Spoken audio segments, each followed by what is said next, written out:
Hanun Rajabi, Az Inke Manra, Dabat Kardid Mucha Karam. Distinguished guests, family members and friends of the Iranian resistance, I'm honored to be with you once again.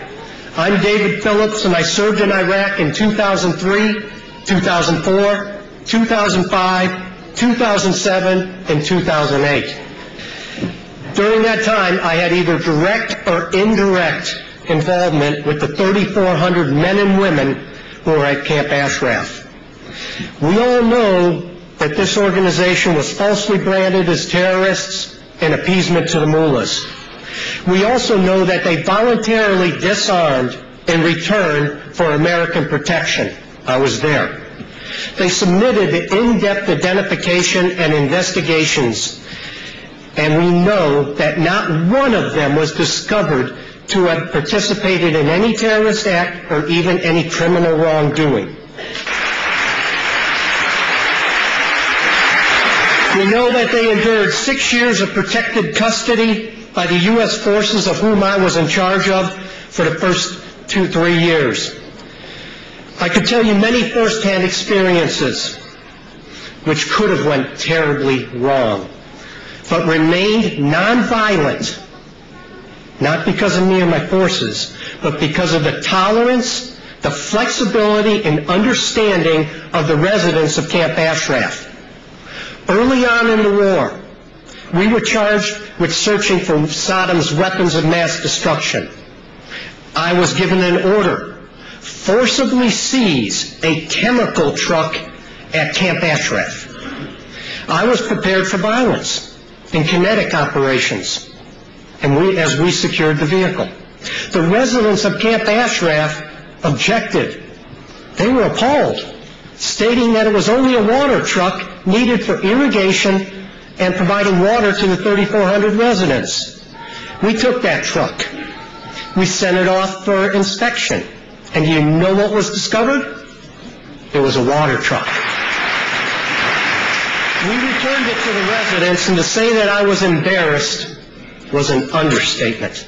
But you know, none of the 3,400 ever looked at me or any of my soldiers accusingly. They never said, "We told you so." You know what they said? They invited me and the soldiers that conducted the operation to dinner. Yet, the Iraqis didn't learn that lesson. They forced indignity upon the residents, and now they have the blood of over 40 men and women on their hands. For what?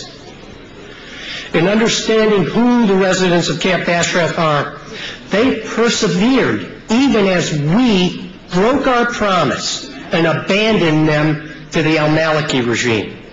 They've suffered abuses and violence at the hand of their Iraqi captors. What makes them persevere? Why don't they quit?